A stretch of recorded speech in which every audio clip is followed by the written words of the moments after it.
куштори бародаратон бори дигар равшанӣ андозед.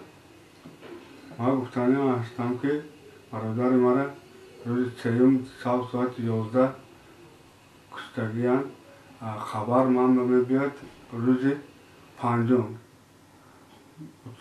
Уголовники ами фуқарои Россия мегӯянд, ки биё додарата проблема. Баъд ман намерам ва як бародари дигар занг зад, ки лобе гӯ хута бардан биқаб гӯ додарата бурида рафтан гӯ. Баъд ман бовар накарда рафтам. Ҳақиқатан додари ман куштагӣ буданд.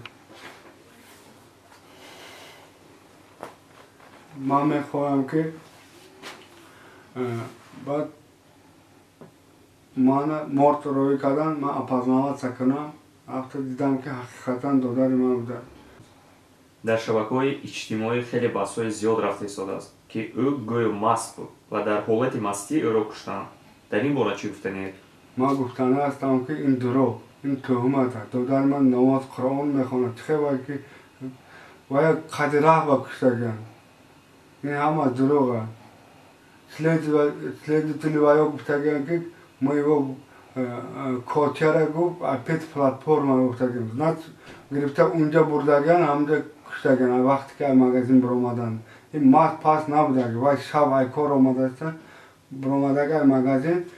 Як хел мегӯянд, ки киса дунбуқ буд, телефони қиматбаҳо, камтар пул дошт. Барои пойда омадан, ай қафот атёрка кади задан, ғалтонданд, якта дута гардан намедон. Бисёр каса диккат не, бисёр каса задагианд, маиб кардагианд, турба кади задагианд, бадбахто. Куҷо задагианд?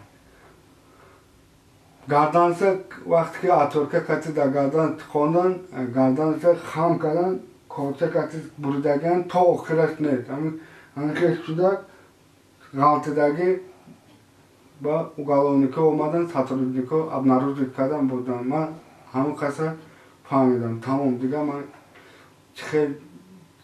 ки якум зад, ки дуюм задаги ман ина намедонам.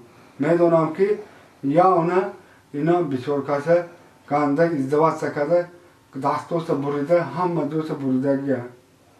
Одамгариам хеле мешавад.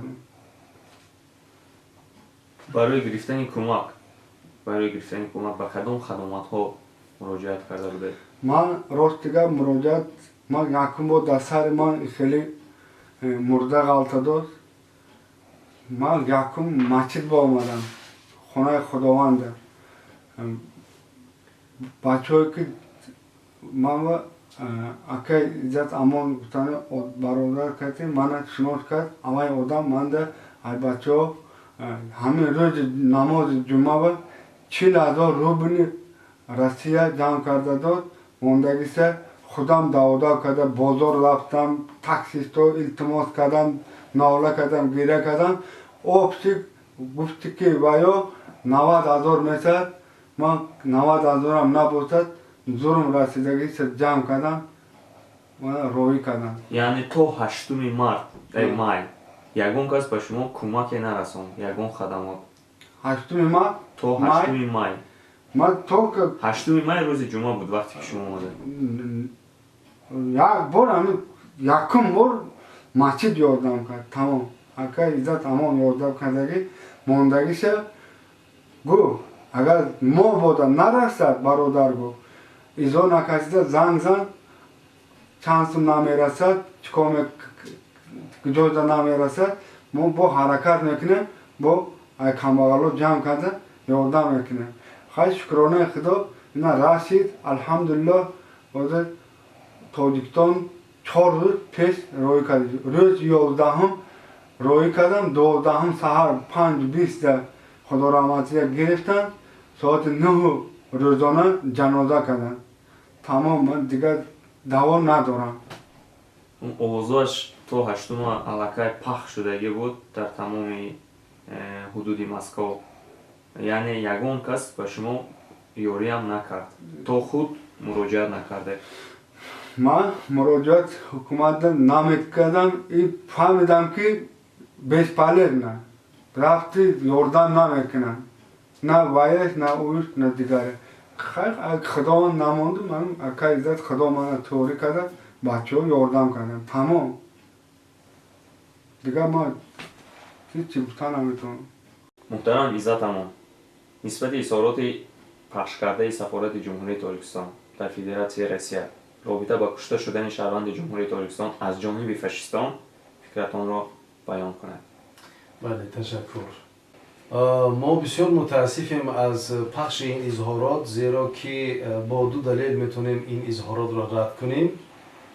دلیل اول این که بعد مراجعت برادر کشته شده با ما به خاطر رسانیدن کمک معلوم شد که برادر او نه در حالت مستی کشته شده است بلکه واقعا هم گروه جنایتکار حالا هر کم که باشد فاشیستان سرکل ها یا هر کسی که دیگه هم که باشد با زور او را کشتند و دلیلی در دست نیست که او را در حالت مستی کشتند.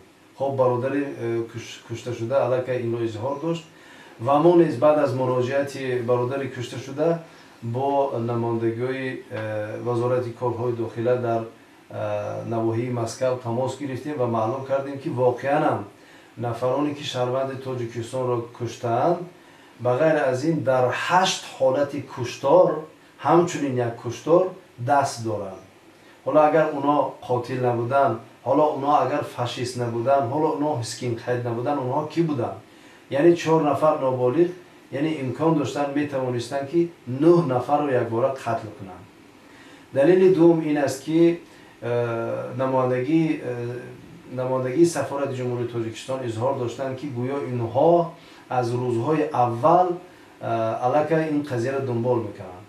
این با اون دلیل نادرست است که بعد از کشته شدن یعنی 3 می علیه روز 5 می در صحیفه تنها در صحیفه لایف نیوز خبررسانی روسیه خبر درباره کشته شدن شهروند تاجیکستان از جانب اسکین هد ها اونا اظهار داشته بودند که اینها اسکین هد پخش شده بود.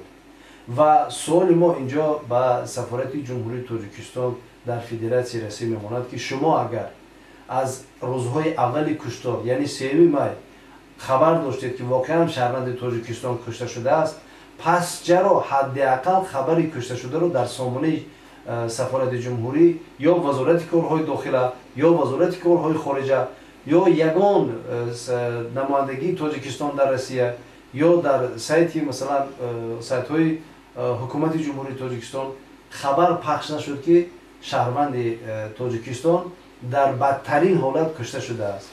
و شما هم که شاهد بودید برادر کشته شده خودش گفت که ما دیدیم با چشم که واقعا هم سر شهروند تاجیکستان بریده بود، یعنی با کارد بریده شده بود و نسبت اعضای بدن او خیلی کارهای غیر اخلاقی انجام داده بودند که علاوه ایناشو با طریق رسانه ها نمیخواستند و نمیتوانستند پخش کنند، ولی ما خوب دریافت کردیم که نسبت بدن کشته شده کارهای خیلی غیر اخلاقی از جانب همین فاشیستان انجام داده شده.